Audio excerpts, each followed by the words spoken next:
Hi friends, welcome to our channel. ఈరోజు మనం egg tomato curry ఎలా చేయాలో చూద్దాం. ముందుగా కావాల్సినవి వచ్చేసి ఆనియన్స్, పచ్చిమిర్చి, కరివేపాకు, అల్లం వెల్లుల్లి పేస్ట్, జీలకర్ర, ఎగ్స్. నేను ఇక్కడ ఎగ్స్లో 1 స్పూన్ సాల్ట్ యాడ్ చేసుకున్న తర్వాత ఇంకా స్టవ్ మీద పెట్టేసి సిమ్లో ఒక 15 నిమిషాలు కుక్ చేసుకుంటే చాలు. ఎగ్ బాగా కుక్ అయిపోయింది. ఇక్కడ ఇంకో కళాయిలో ఒక 2 స్పూన్స్ ఆయిల్ యాడ్ చేసుకుందాం. ఆయిల్ యాడ్ చేసుకున్నాక ఆయిల్ వేడెక్కాక 1 స్పూన్ జీలకర్ర, మనం కట్ చేసి పెట్టుకున్న ఆనియన్స్ని యాడ్ చేసేద్దాం. తర్వాత కొంచెం కరివేపాకు, పచ్చిమిర్చి వేసి బాగా మిక్స్ చేసుకుందాం. ఆ తర్వాత మూత పెట్టేసి ఒక 5 మినిట్స్ కుక్ అయ్యాక ఓపెన్ చేసి చూస్తే ఆనియన్ అయితే బాగా ఫ్రై అయి ఉంటుంది. ఒకసారి బాగా మిక్స్ చేసుకుందాం ఆనియన్ అక్కడ ఫ్రై అయ్యే లోపల ఇక్కడ నేను టమాటో కట్ చేసుకుంటున్నాను. ఒక హాఫ్ టీ స్పూన్ అల్లం వెల్లుల్లి పేస్ట్ యాడ్ చేసుకొని బాగా మిక్స్ చేసుకుందాం. అల్లం వెల్లుల్లి పేస్ట్ మొత్తం పోయే వరకు బాగా మిక్స్ చేసుకుందాం.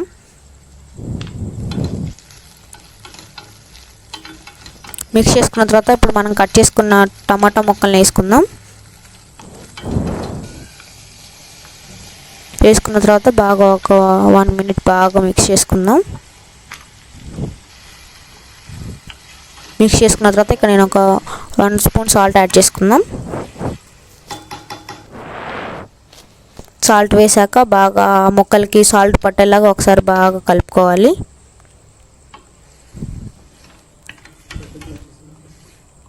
కలుపుకున్న తర్వాత మూత పెట్టి ఒక 5 మినిట్స్ వదిలేద్దాం. ఈలోపు మనం పెట్టిన 15 మినిట్స్లో మనకి ఎగ్ అనేది బాగా బాయిల్ అయిపోయింది. తీసి పక్కన పెట్టేసుకుందాం.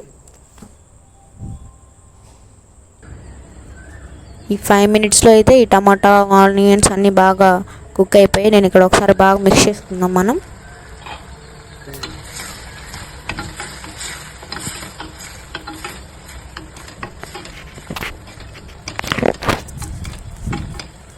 మిక్స్ చేసుకున్న తర్వాత నేను ఇక్కడ 1 స్పూన్ కారం యాడ్ చేస్తున్నాను. కారం వేసుకుందాం. మనం ఇక్కడ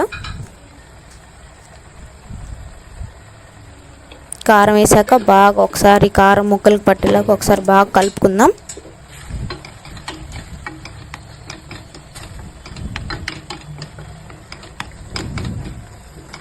కలుపుకున్న తర్వాత ఒక చిన్న గ్లాస్ వాటర్ యాడ్ చేసుకుందాం.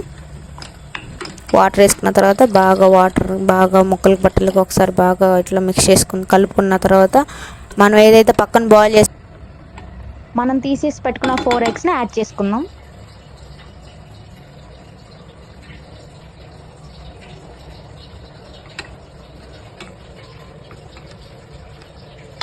కలిపిన తర్వాత మూత పెట్టి ఒక 10 మినిట్స్ కుక్ చేయనిద్దాం. చూసారు, ఇక్కడ ఒక 10 మినిట్స్ తర్వాత ఇలా కుక్ అయిపోయింది. ఒకసారి దీన్ని బాగా కలుపుదాం. మనం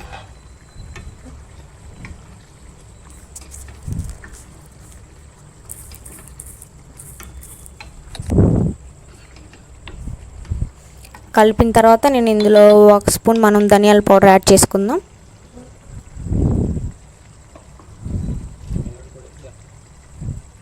ధనియాల పౌడర్ వేసుకున్న తర్వాత ఒకసారి బాగా మిక్స్ చేసుకుందాం. ఇంకా మన ఇంట్లో కొత్తిమీర, పుదీనా అలాంటివి ఏమైనా ఉన్నా ఇంకా వేసుకుంటే ఇంకా టేస్ట్ చాలా బాగా వస్తుంది. ఒకసారి మీరు కూడా ఇలాంటి ఎగ్ అయితే ఒకసారి మీ ఇంట్లో కూడా ఒకసారి మీరు ట్రై చేయండి. మీ ఇంట్లో వాళ్ళందరికీ నచ్చుతుంది. మా వీడియో మీకు నచ్చిన ప్లీజ్ లైక్ చేయండి, షేర్ చేయండి, సబ్స్క్రైబ్ చేయండి. Bye bye.